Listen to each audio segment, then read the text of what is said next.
తెలుగదేలయన్న దేశంబు తెలుగు ఏను తెలుగు వల్ల భుండ తెలుగు కొండ ఎల్ల నృపులు గొలువ ఎరుగవే బాసాడి దేశ భాషలందు తెలుగు లెస్స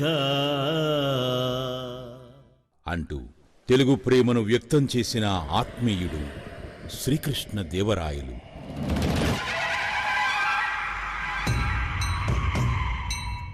హంపి విజయనగర చక్రవర్తిగా కటకం మొదలు కన్యాకుమారి వరకు సువిశాల దక్షిణ భారతదేశాన్ని ఏలిన ఈ పరాక్రమశాలి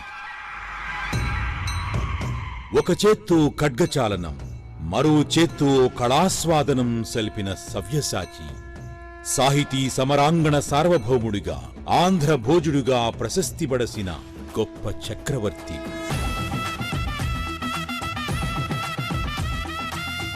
16వ శతాబ్ది ప్రథమార్థానికి చెందిన ఈ మహారాజు తిరుమల శ్రీ తిరువేంగళనాథుని పరమభక్తుడు. విజయనగర సింహాసనాధీశుడిగా 1509వ సంవత్సరం నుంచి 1529వ సంవత్సరం వరకు పాలించాడు. 2 దశాబ్దాల తన పాలనా కాలంలో 7 సార్లు 7 కొండల రేడును దర్శించాడు. వెలలేని కానుకలు సమర్పించుకున్నాడు, భూరిదానాలు చేశాడు.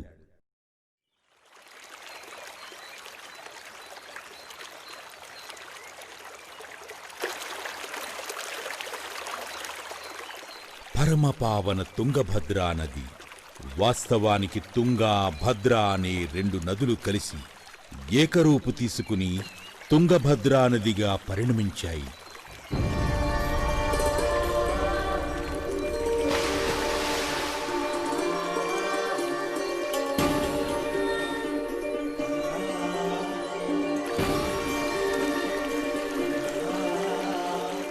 ఈ నది మరో పేరు పంప.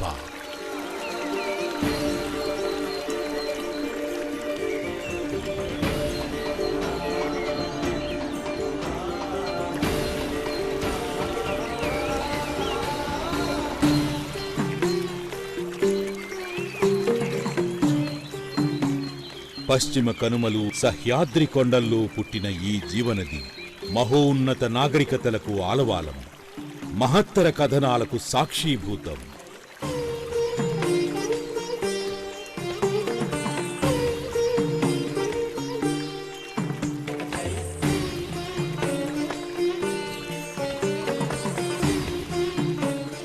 ప్రవహించే తన తనువు పొడవున ఎన్నో వన్యజీవాలు, పక్షులు, కీటకాలు, రాళ్ళు, రప్పలు, కొండలు, కోనలు, మానవ జాతులు యుగ యుగాలుగా తమ అస్తిత్వాన్ని కొనసాగిస్తూ వచ్చాయి.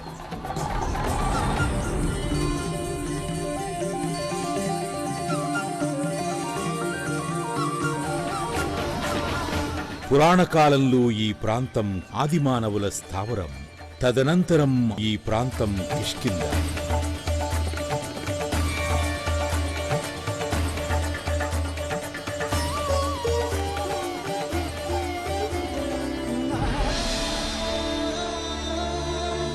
వానర సోదరులైన వాలి సుగ్రీవుల సామ్రాజ్యం క్రమంగా జైన తత్వవేత్తల బస్తీ.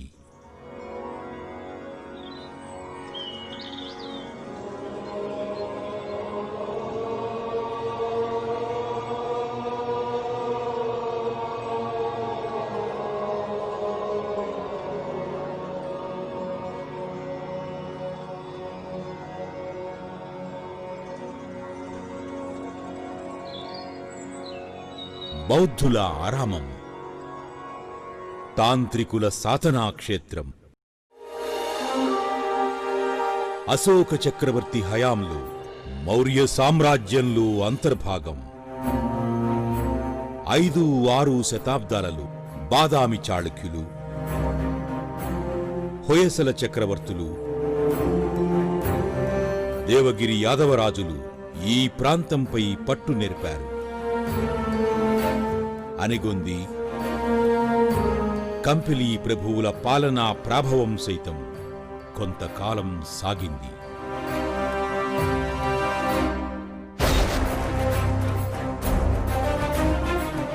కొన్ని అనివార్య చారిత్రక పరిణామాల నేపథ్యంలో 1336వ సంవత్సరంలో హంపి రాజధానిగా విజయనగర సామ్రాజ్యం ఆవిర్భవించింది.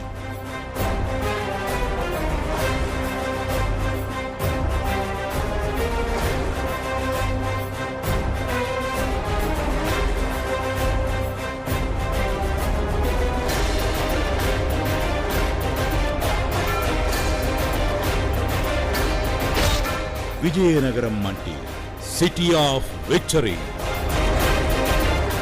విద్యల నిలయం కాబట్టి విద్యానగరంగా కూడా ప్రసిద్ధి.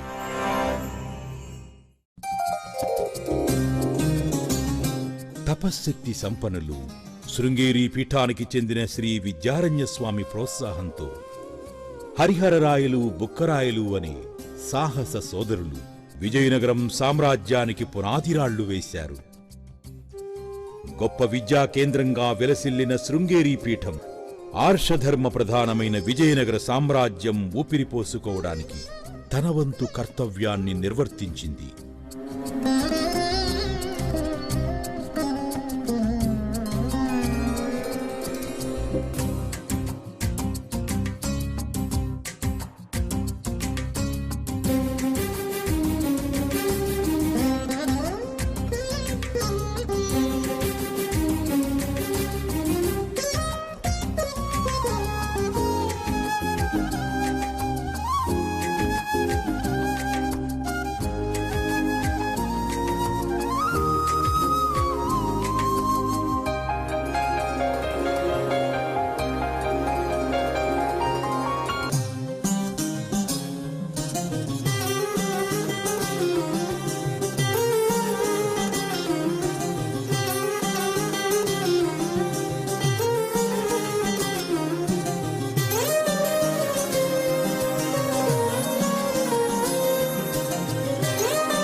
హంపి అసలు పేరు పంప. ఇది పంపా క్షేత్రము.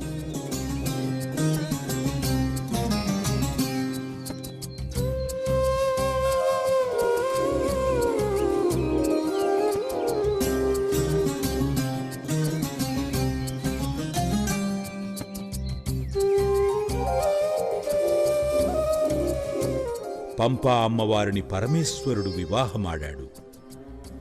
ఈ స్థల పురాణాన్ని వివరించే చిత్రాలను విజయనగరాధీశుల కులదైవమైన విరూపాక్షస్వామి ఆలయంలో నేటికీ చూడవచ్చు.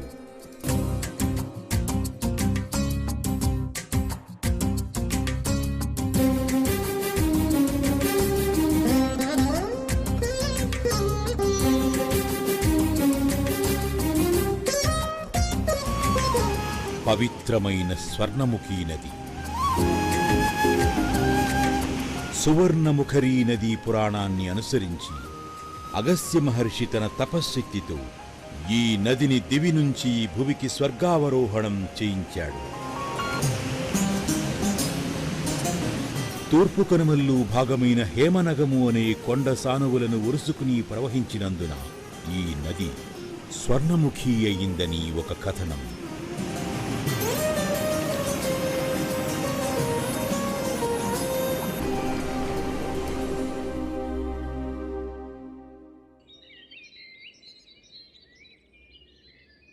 స్వర్ణముఖి నది ఒడ్డున వెలిసిందే చంద్రగిరి.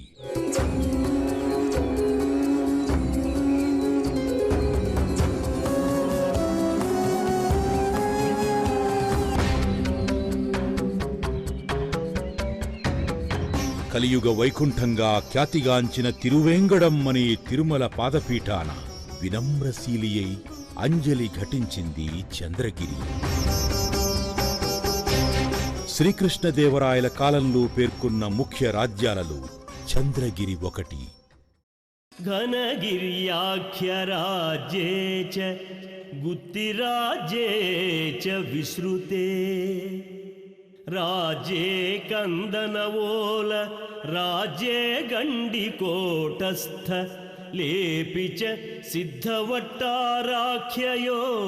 సిద్ధపోత్తపి సీమాఖ్య విశ్రుతే చంద్రగిర్యాఖ్యరాజ్యస్య నామమండలసీమని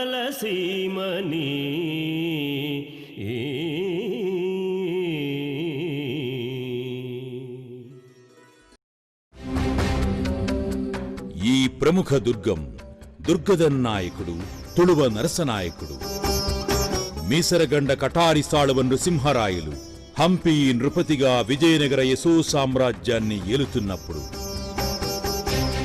చంద్రవంశజుడైన తుళువ నరసరాజు చంద్రగిరి సామంతుడు. తరువాతి పరిణామాల నేపథ్యంలో నరసరాజు విజయనగర సామ్రాజ్య సింహాసనాన్ని అధిరోహించి తుళువ వంశ పాలనకు బీజావాపం చేశాడు. తుళువ నరసరాజుకు 3 భార్యలు: తిప్పాంబ, నాగాంబ, ఓబాంబ. తిప్పాంబకు వీరనరసింహరాయలు, ఓబాంబకు అచ్యుతదేవరాయలు, రంగరాయలు జన్మించారు. నాగాంబ ముద్దుల బిడ్డడే ఘనత వహించిన మన కథానాయకుడు శ్రీకృష్ణదేవరాయలు.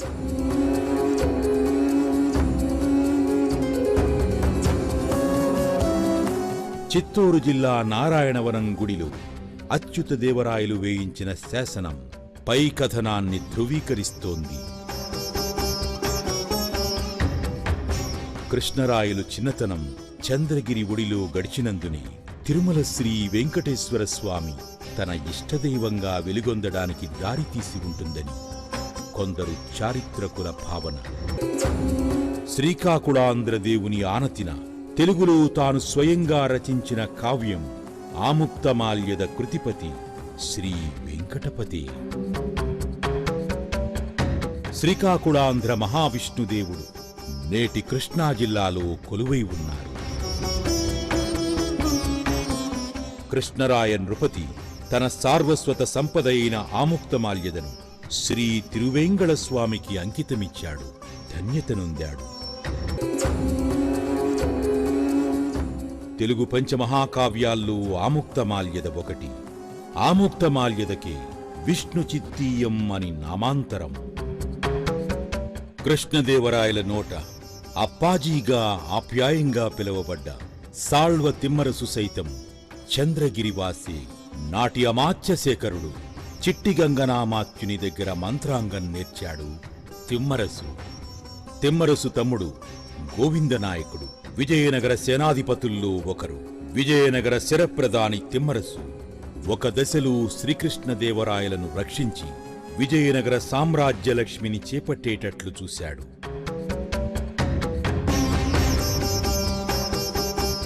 తిమ్మరసు కృష్ణరాయలది తండ్రి తనయుల అనుబంధం. వారిరువురి ఆధ్వర్యంలో విజయనగరం శత్రువులు తేరిపార చూడరాని విధంగా దుర్నిరీక్షంగా ప్రకాశించింది. సకల సంపదలతో తొలతూగింది. ఓ నూతన చరిత్రకు ఒరవడిదిద్దింది. 1509వ సంవత్సరంలో శ్రీకృష్ణదేవరాయలు సువిశాల విజయనగర సామ్రాజ్యానికి చక్రవర్తిగా పట్టాభిషిక్తుడయ్యాడు.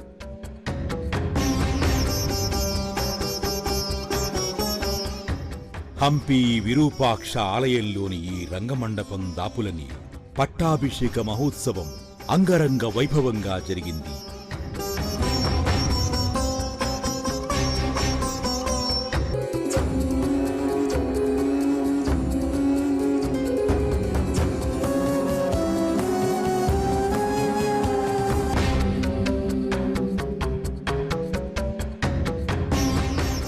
రాయల పట్టాభిషేక మహోత్సవం సందర్భంగా వేసిన శిలాఫలకాన్ని చూడవచ్చు.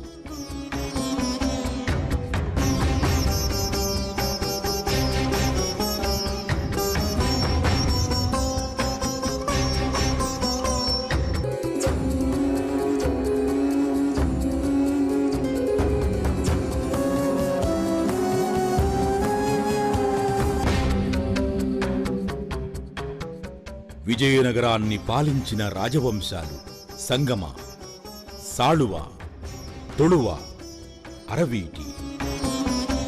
శ్రీకృష్ణదేవరాయలు తుళువ వంశ పాలకుల్లో అగ్రగణ్యులు. తమ పూర్వీకుల మహోన్నత వారసత్వాన్ని, ప్రజల పట్ల బాధ్యతను, ఆర్షధర్మ ప్రాధాన్యతను గుర్తిరుగుతూ సామ్రాజ్య ప్రశస్తిని దశదిశలా నిలబెట్టడానికి అహర్నిశలు పాటుపడతానని ప్రతిజ్ఞ చేశాడు శ్రీకృష్ణదేవరాయలు. చక్రవర్తి కిరీటం ధరిస్తూనే రాజ్యాన్ని పటిష్టం చేయడానికి ఉపక్రమించాడు, సుస్థిరతకు సంకల్పించాడు.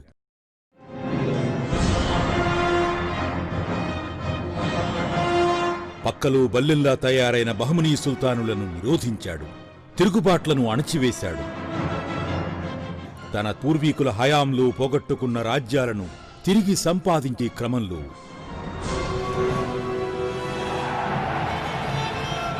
అపార సేనావాహినితో ఒరిస్సా కటకం వరకు జైత్రయాత్రలు నిర్వహించాడు.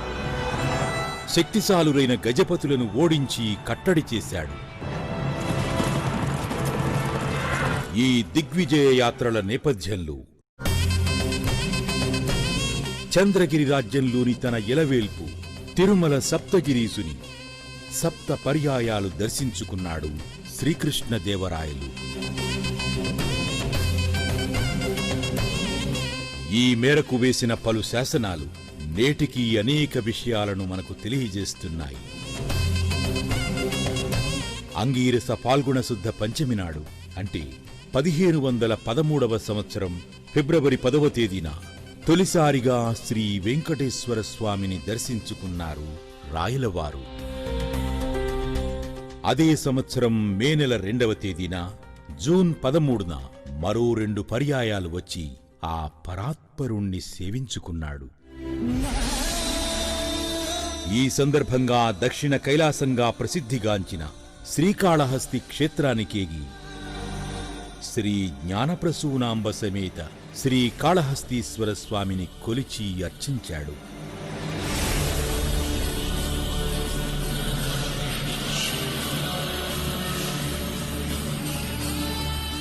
శ్రీకాళహస్తిలోని రాయల గోపురం అనే గోపురరాజం కృష్ణరాయల శివభక్తి తత్పరతకు ప్రతీక.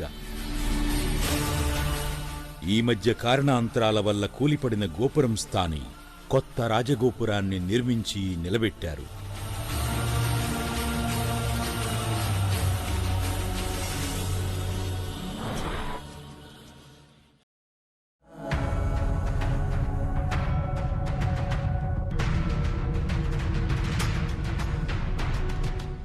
గజపతుల సమర స్థావరాల్లో ఎన్నదగ్గది ఉదయగిరి దుర్గం. ఉదయగిరి దుర్గంపై దండెత్తి తిరిగి వచ్చే సందర్భంలో 1514వ సంవత్సరం జులై 6వ తేదీన 4వసారి శ్రీ వెంకట విభుని దర్శనార్థం తిరుమలకు ఏతించాడు కృష్ణరాయ మహీపతి. ఈ సందర్భంగా శ్రీ వెంకటేశ్వర స్వామికి 30,000 వరహాలతో కనకాభిషేకం చేయించడమే గాక కొన్ని అమూల్య ఆభరణాలను సైతం సమర్పించాడు.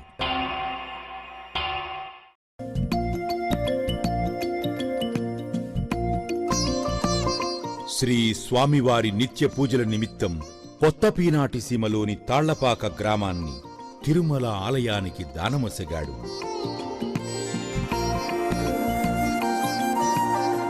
పదకవితా పితామహుడు, ప్రముఖ వాగ్గేయకారుడు యతి అన్నమాచార్యుల వారి ఊరు తాళ్లపాక. కృష్ణరాయప్రభువు తాళ్లపాకను శ్రీవేంకట విభునకు దానమిస్తే తాళ్లపాక హరిసంకీర్తనాచార్యుడు అన్నమయ్యను లోకానికి అందించి ధన్యతనొందింది.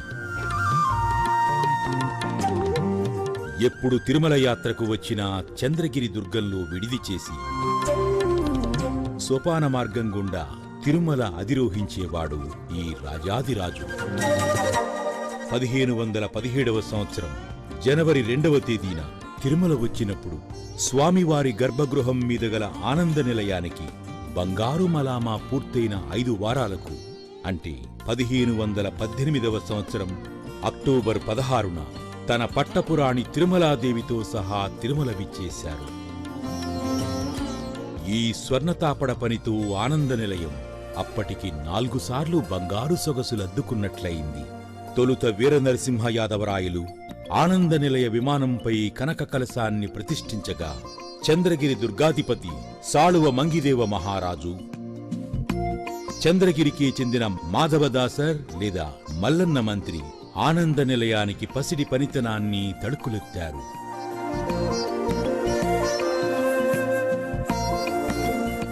ఏడవది చివరిసారిది అయిన తిరునగరి యాత్ర విక్రమ పాల్గొన శుద్ధ ఏకాదశి నాడు అంటే 1521వ సంవత్సరం ఫిబ్రవరి 17న జరిగింది. మొత్తం 7 సార్లు ఏడుకొండల రేడును కన్నులారా దర్శించుకున్న ధన్యజీవి శ్రీకృష్ణరాయ సార్వభౌముడు. శరణాగతి తత్వానికి ప్రతీకగా, శ్రీ తిరువేంగళనాథుని పట్ల అచంచల భక్తి విశ్వాసాలకు సంకేతంగా శ్రీకృష్ణరాయ చక్రవర్తి తనతో పాటు తన దేవేరులైన తిరుమలాదేవి, చిన్నాదేవి తామ్రలోహ విగ్రహాలను తిరుమల గుడిలోని ప్రతిమా మండపంలో వెలయింపజేసుకున్నాడు. ఆ దేవదేవుని పట్ల ధ్యానమగ్నత, భక్తి సాక్షాత్కార భావం ఉట్టిపడుతుండగా ఓ సామాన్యుని వలె అంజలి ఘటించి శ్రీ స్వామికి అభిముఖంగా నిలుచున్నాడు శ్రీకృష్ణరాయ నృపతి.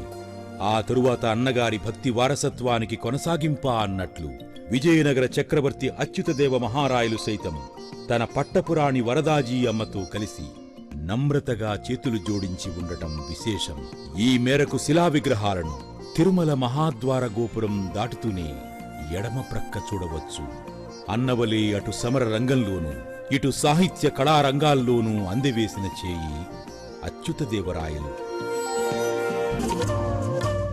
1529 అక్టోబర్లో తిరుమల ఆలయంలో విజయనగర చక్రవర్తిగా పట్టాభిషిక్తుడయ్యాడు అచ్యుతదేవరాయలు. విజయనగర చక్రవర్తిగా అచ్యుతదేవరాయలు 1539వ సంవత్సరంలో హంపి క్షేత్రాన నిర్మించిన మహిమాన్విత గోపురాలంకృత దైవాగారం తిరువేంగళనాథ ఆలయం తిరుమల శ్రీ వెంకటేశ్వర్ని పట్ల గల భక్తి ప్రపత్తులకు నీరాజనంగా ఈ మహాద్భుత ఆలయం రూపుదిద్దుకుంది.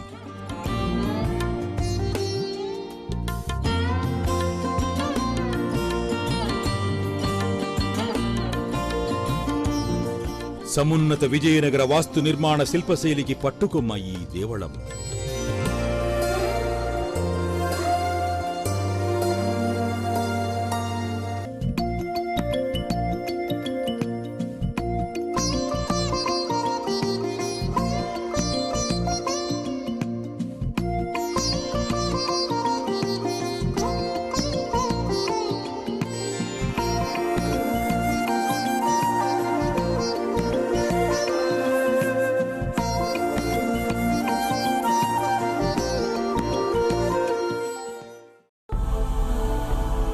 జబ్బుపడి అవసాన దశలో ఉన్నప్పుడు చంద్రగిరిలో ఉన్న తన తమ్ముడు అచ్యుతదేవరాయలను హంపి సింహాసనాధీశుణ్ణి చేయ సంకల్పించి రాజధానికి పిలిపిస్తాడు శ్రీకృష్ణదేవరాయలు.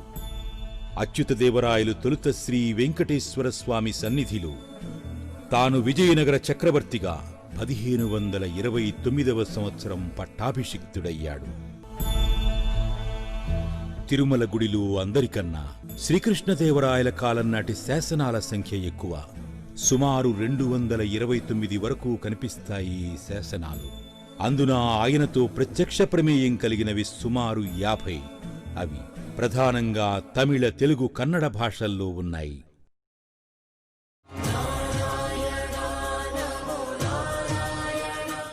వేదవల్లి సమేత వేదనారాయణ స్వామి కొలువై ఉన్న హరిగండాపురం లేదా అరిగండాపురం తన తల్లి నాగాంబికా పేరిట నాగలాపురంగా నామాంతరం చెందింది.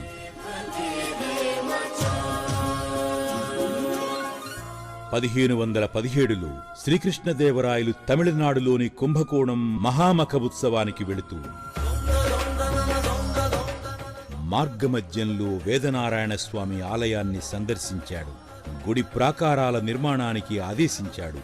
స్వామివార్ల పూజా కైంకర్యాల నిమిత్తం కొన్ని గ్రామాలను దానాలు చేశాడు. ఈ మేరకు శాసనాలు నాగలాపురం గుడిపై లిఖితమై ఉన్నాయి. తన తల్లి నాగలాదేవి నాగలాపురం నివాసిగా కూడా కొందరి అభిప్రాయం. చిత్తూరు జిల్లాలోని ప్రముఖ దేవళం అయిన నాగలాపురం వేదనారాయణ స్వామి గుడి తిరుమల తిరుపతి దేవస్థానముల వారి అనుబంధ ఆలయాలలో ఒకటి. శ్రీకృష్ణదేవరాయల రాజనీతిజ్ఞతను, పాలనా పటిమను, యుద్ధ నైపుణ్యాన్ని, సారస్వత ఘనతను విజయనగరం దర్శించిన విదేశీ రాయబారులు విశేషంగా ప్రశంసించారు. అరేబియా, ఇటలీ, పోర్చుగల్, రష్యా దేశాలకు చెందిన Ferishta, Abdul Razzaq, Domingo Paes, Fernao Nunes, Batuta, Barbosa, Nicolo Conti తదితర విదేశీ ప్రతినిధులు, రాయబారుల రచనల నుండి మనకు విజయనగర సామ్రాజ్య పాలనా విశేషాలు తెలుస్తున్నాయి. మనకు తెలియని మన చరిత్రను ఆవిష్కరిస్తున్నాయి. రాబర్ట్ సివిల్ రాసిన ది ఫర్గాటన్ ఎంపైర్ అనే పరిశోధనాత్మక పుస్తకం విస్తృత విజయనగర సామ్రాజ్యం గురించి ఎన్నో సంగతులను వెల్లడిస్తోంది. ఎంహెచ్ లాఘర్స్ పుస్తకం హంపీ రూయిన్స్ కూడా ముఖ్యమైనది.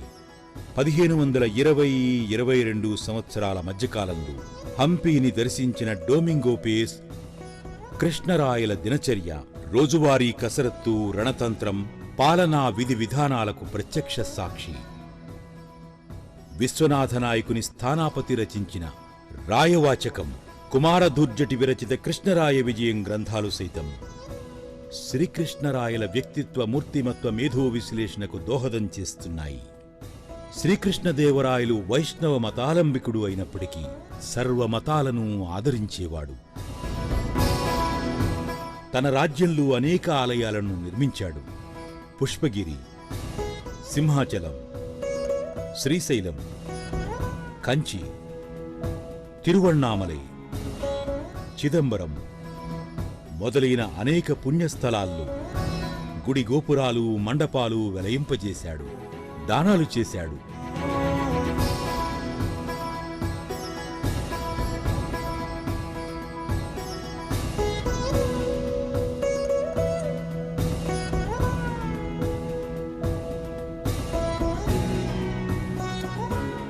రాజధానిలోని హంపి విరూపాక్ష స్వామి ఆలయ గోపురాన్ని పునరుద్ధరించాడు.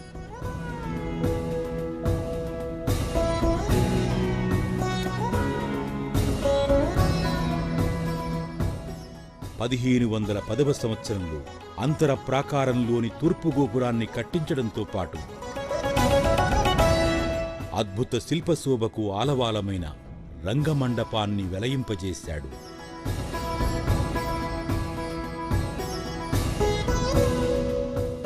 రంగమండపం పైకప్పుకు వేసిన భిత్తికావర్ణ చిత్రాలు విజయనగర చిత్రకళా సౌరభానికి ప్రబల ఉదాహరణ. ఆకుపసర్లు, మూలికలు, ఖనిజ ద్రవ్యాలను చిత్రరచనలు వాడారు. పంపా అమ్మవారు, పరమేశ్వరుల కళ్యాణం, రామాయణ ఘట్టాలు, ఇతర పౌరాణిక సన్నివేశాలను చిత్రించిన తీరు ముగ్ధమోహనం. ఫ్రెస్కో చిత్రరీతికి చెందిన ఈ చిత్రరాజాలన్నీ 19వ శతాబ్దంలో ఒకసారి పునరుద్ధరణకు నోచుకున్నాయి. విజయనగరాధీశ్వరుల కులదైవం శ్రీ విరూపాక్ష స్వామి. విరూపాక్షేశ్వరుణ్ణి అర్చించనిది ఏ మహత్కార్యం తలపెట్టేవారు కారు నాటి చక్రవర్తులు. ఇదో దేవతల దర్బారు. సకల దేవతలు ఇక్కడ అద్భుత శిల్పమూర్తుల రూపంలో కొలువై ఉన్నారు. కళలు, మతం, వాస్తు నిర్మాణం ముప్పేటా పెనవేసుకుని కనువిందు చేస్తాయి. ఈ మహా ఆలయ ప్రాంగణంలోని రంగమండపం దగ్గరే శ్రీకృష్ణదేవరాయలు పట్టాభిషిక్తుడయ్యాడని చెప్పుకున్నాం.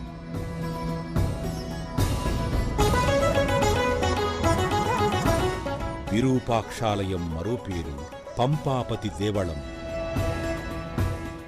ఈ గుడి ముందున్న బజారు హంపీ బజారుగా ప్రసిద్ధి.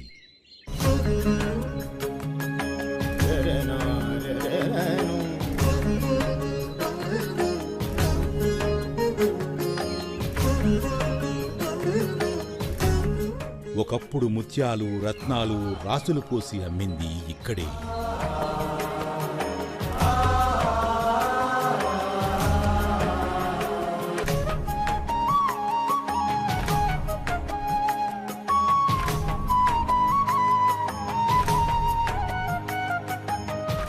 మనోహర శిల్పశోభిత కృష్ణాలయ నిర్మాణం 1513వ సంవత్సరంలో శ్రీకృష్ణదేవరాయల హయాంలో జరిగింది. శత్రుదుర్భేద్య దుర్గంగా పేరుగాంచిన ఉదయగిరిపై దండయాత్రకు వెళ్లి ప్రతాపరుద్ర గజపతిని ఓడించి అక్కడి నుంచి వెంట తెచ్చిన బాలకృష్ణుడి విగ్రహాన్ని ప్రతిష్ఠించే నిమిత్తం ఈ కృష్ణాలయాన్ని కృష్ణరాయ మహీపతి కట్టించాడని ప్రతీతి.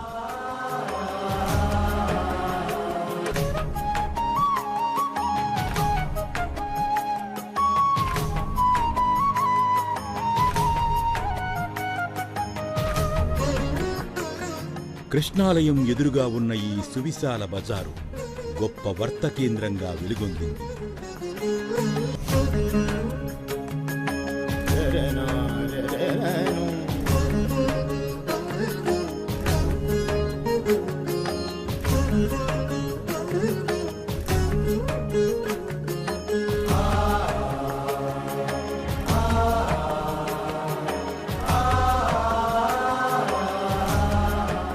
జవనాస్వాలు పూంచిన రథం గమనానికి గుర్తు.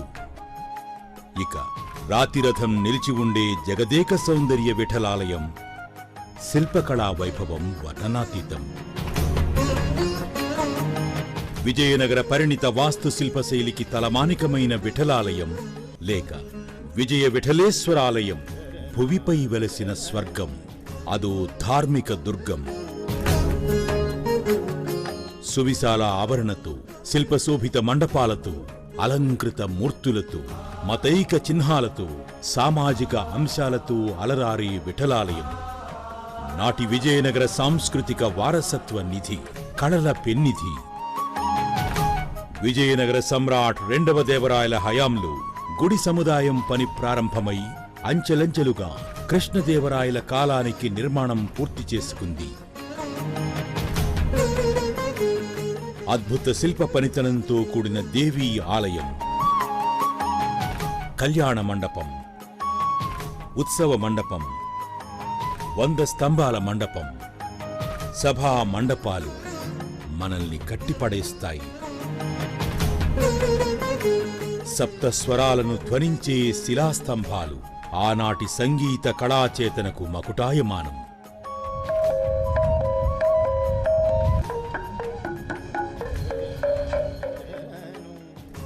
గరుడ కొలువై ఉన్న రాతిరథం విజయనగర శిల్పకళా వైదగ్ధ్యానికి ఎగరేసిన కీర్తి పతాక.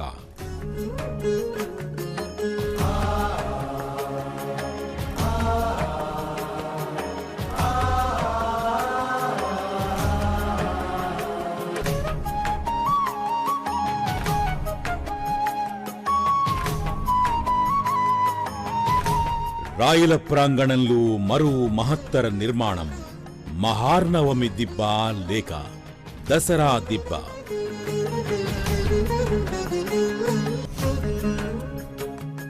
ఎత్తైన ఈ వేదికపై నుంచే ప్రతి ఏటా దసరా విజయదశమికి రాయలు తన సేనావాహిని సైనిక పాఠవాన్ని పరిశీలించేవారు, వివిధ వేడుకల్లో పాల్గొనేవారు. దిక్కులు పిక్కటిల్లేలా తప్పెట్లు, వివిధ వాద్యాలు మోగుతుండగా సైనిక కవాతును మహార్నవమి దిబ్బపై నుండి వీక్షించేవాడు రాజు. రకరకాల పోటీలు జరిగేవి. కుస్తీ పోటీలు, ఖడ్గచాలనాలు, విలువిద్యా ప్రదర్శన, సమర క్రీడలు సాగేవి. ఈ దసరా మహోత్సవ రాజరిక సంప్రదాయమే తదనంతరం మైసూరు దసరా ఉత్సవాలుగా పరిణమించిందని కూడా కొందరు భావిస్తారు.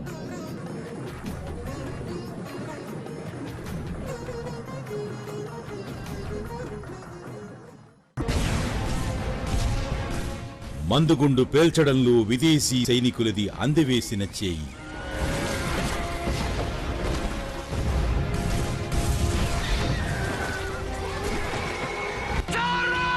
సాయుధ గుర్రపు రౌతులుగా ముస్లిం సర్దారుల సమర సామర్థ్యం అసాధారణం.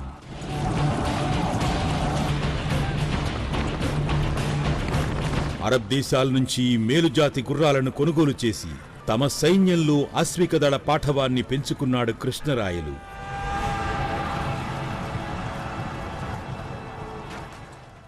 ఆ కాలంలో అరబ్బు దేశాల నుంచి గుర్రాలు గోవా తీరం చేరుకునేవి.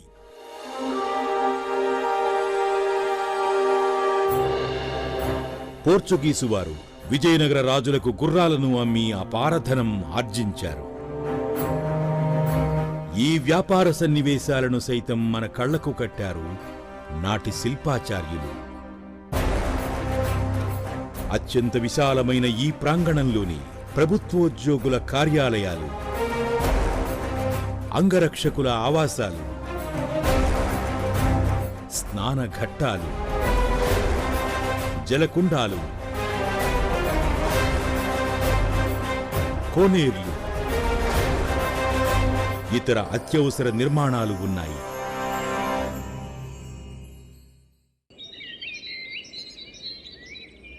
హజారా రామాలయం నేత్రమోహనమైన శిల్పకళకు కాణాచి. కేవలం మహారాజులకు, రాజవంశీకులకు, కులీనులకు మాత్రమే ఉద్దేశించిన ఈ మహత్తర ఆలయం రామాయణ ఇతిహాసానికి దృశ్యరూపం.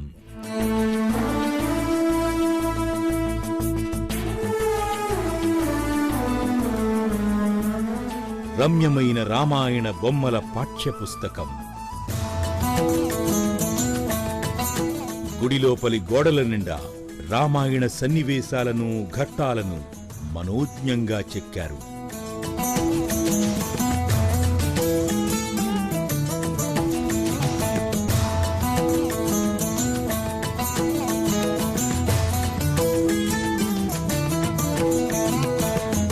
హజర్ అంటే ఉర్దూలో 1000 అని అర్థం. 1000కి పైగా రామాయణ శిల్పాలు ఉన్నందున హజారా రామాలయమయ్యింది.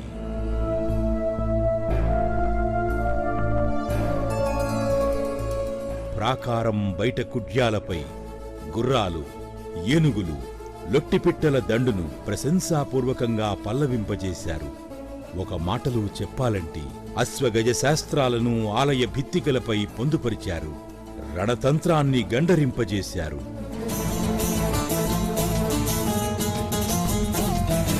రాణుల జనీనా,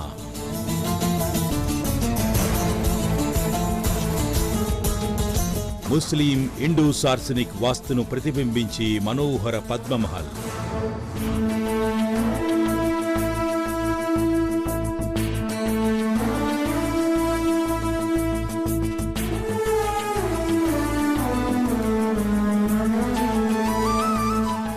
ధీర గంభీర గజశాల,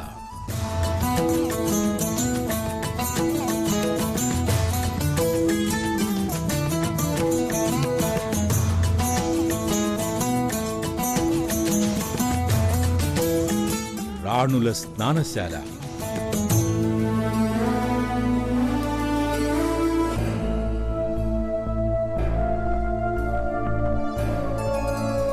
కావలి గోపురాలు,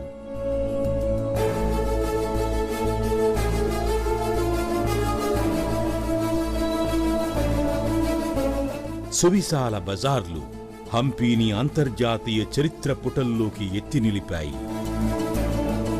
ఇటు చూడండి, ఇవి విఠలాలయం దాపునగల తులాభార స్తంభాలు. కృష్ణరాయలు తులాపురుషదాన సమయంలో తన బరువు ఎత్తు, ధన కనక వస్తురాశులను ఈ స్తంభాలకు వేళ్లాడదీసిన తక్కెడలు తూచి దానం చేసేవాడట.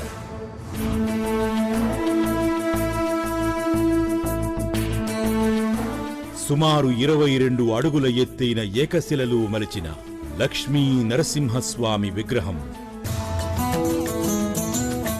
1528వ సంవత్సరంలో శ్రీకృష్ణదేవరాయల హయాంలో ప్రతిష్ఠితమైంది.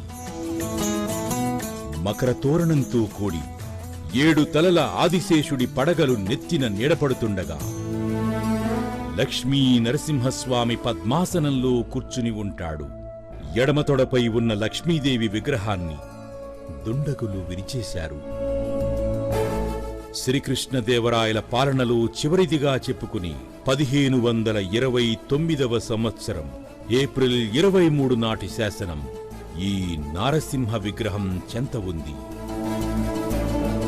ఒకటా రెండా, వందలాది నిర్మాణాలు, నవరసాలు ఒలికించిన ఒకనాటి హంపీ నగర సజీవ చరిత్రకు సాక్షీభూతంగా నేడు శిథిల శరీరాలతో నిలిచి ఉన్నాయి.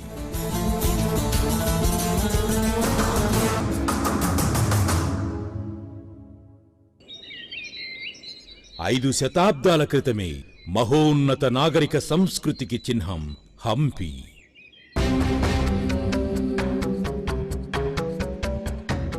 కాలం చెక్కిలిపై ఇంద్రచాపం హంపి. దేవుళ్ల కథనాలు, మహారాజుల ఊసులు రెక్కలు కట్టుకుని అక్కడి గాలిలో విహరిస్తూ ఉంటాయి. కోట బురుజులు, రాజభవనాలు, నాట్యశాలలు, సైనికుల ఆవాసాలు, మత ప్రముఖుల కట్టడాలు, గుళ్ళు, గోపురాలు, ప్రజోపయోగ నిర్మాణాలు, వీటితో పాటు కుంటలు, చెరువులు, కోనేర్లు, కరకట్టలు, కాలవలతో కూడిన నీటిపారుదల వ్యవస్థ, ఇంజనీరింగ్ పరిజ్ఞానం మనల్ని ఆశ్చర్యచకితుల్ని చేస్తాయి. ధర్మశాస్త్రాలు, అభినయ కళలు, మత వాంగ్మయం, నగర నిర్మాణ కౌశలాలతో కూడిన ఇంద్రజాలికత్వం మనల్ని మరో లోకానికి తీసుకువెళుతుంది. అందుకే హంపి, విజయనగరం ప్రపంచంలోని గొప్ప నగరాల్లో ఒకటిగా ప్రశస్తిగాంచింది. అందుకే ఐక్యరాజ్యసమితి విద్యాశాస్త్ర సాంస్కృతిక సంస్థ యునెస్కో వారి ప్రపంచ వారసత్వ కట్టడాల జాబితాలో సగర్వంగా చోటు చేసుకుంది.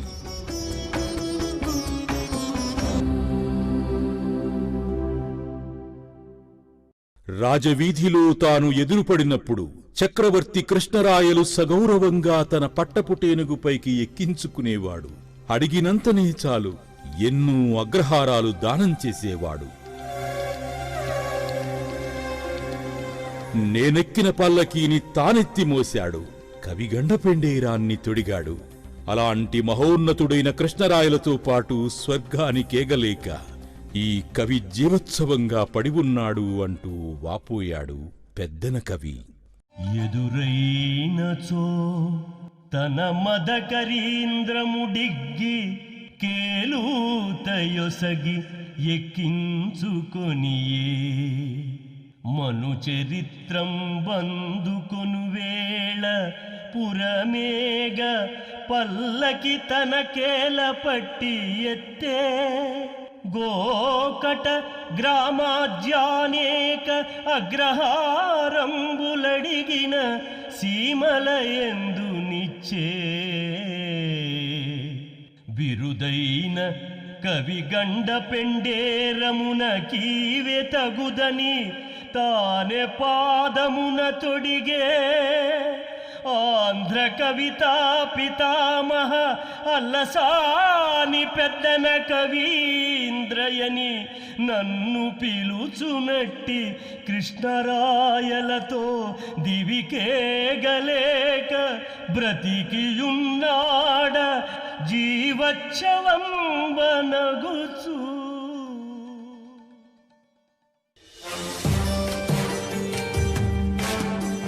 మార్మిక హంపి నగర రహస్యాలను కనుగొనేందుకు శిథిలాలపై ఎన్నో పరిశోధనలు సాగుతున్నాయి, త్రవ్వకాలు జరుగుతున్నాయి.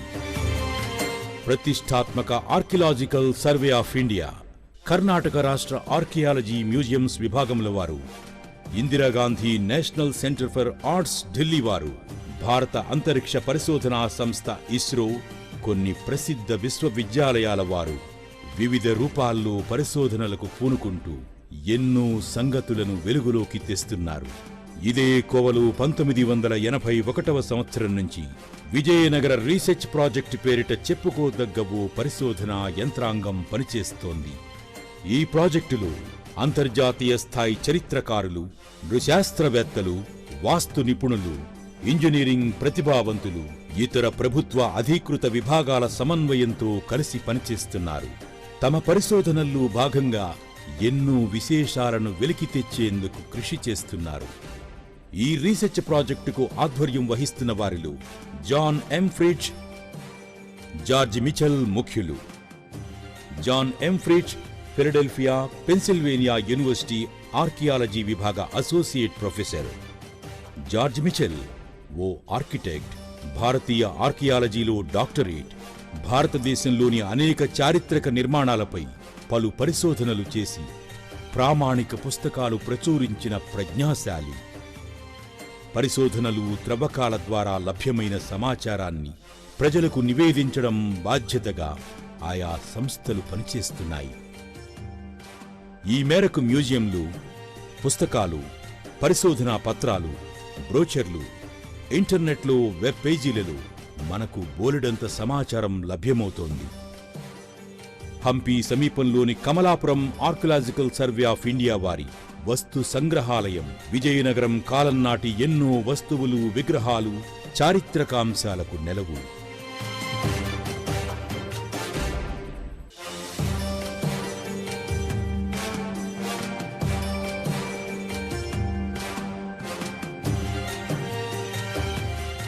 అదేవిధంగా హంపిలో రాణుల జనానా ప్రాంగణంలోని చిన్న మ్యూజియం కూడా దర్శనీయ స్థలం.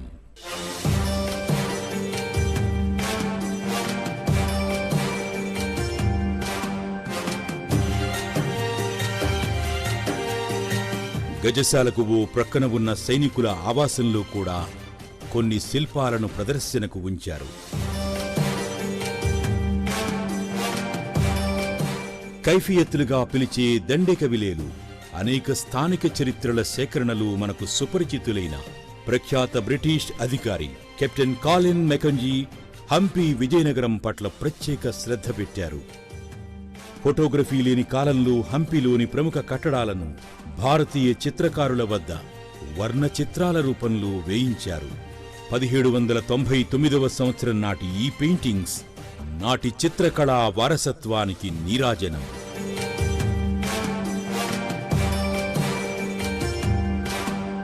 హంపిపై సర్వే చేసి రూపొందించిన తొలి సమగ్ర మ్యాప్ కూడా సర్వేయర్ జనరల్గా పనిచేసిన కాలిన్ మెకంజీ చలవే. ఫోటోగ్రఫీ కళ సమాజాన్ని పలకరించిన తొలినాళ్లలో బ్రిటిష్ అధికారి కల్నల్ అలెగ్జాండర్ జే గ్రీన్లా తీసిన ఫోటోలు హంపీని చిరస్మరణీయం చేశాయి. 1856వ సంవత్సరంలో అడవిలా పెరిగిన చెట్టు పుట్టల చాటున చరిత్ర పుటల మాటున దాగి ఉన్న హంపీ నగర శిథిలాలను తన కెమెరాలో బంధించాడు. సాహసంతో, అత్యంత ప్రయాసతో కేలోటైప్ ప్రక్రియ ద్వారా మైనపు పేపర్ నెగిటివ్లపై తీసిన 150 ఏళ్ల క్రితం నాటి నలుపు తెలుపు ఛాయాచిత్రాలు హంపి కళాఖండాల దృశ్య భాండాగారంలో వజ్రపు తునకలు. 1983వ సంవత్సరంలో జాన్ గోవింగ్స్ అనేక ప్రదేశాలను గ్రీన్లా తీసిన కోణంలోనే ఫోటోలు తీశాడు.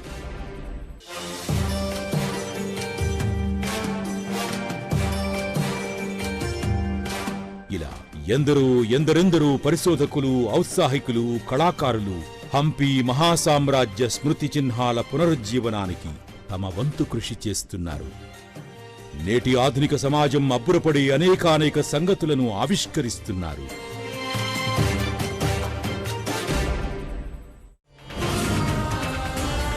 చరిత్ర గుండెల్లో చిరంజీవి శ్రీకృష్ణదేవరాయ నృపతి. సాహితీ సాంస్కృతిక సమరాంగణ రంగాలలో చిరస్మరణీయుడు కృష్ణరాయల ప్రభువు. ఆచంద్రార్కం మా మహాచక్రవర్తి కీర్తి ప్రకాశిస్తూనే ఉంటుంది.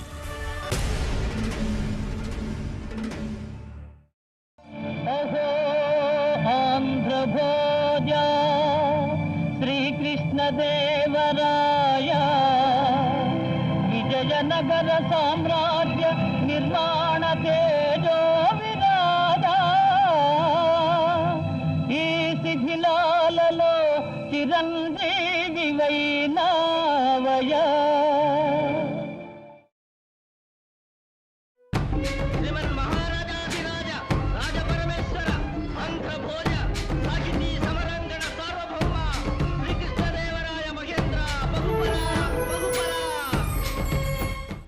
ఓ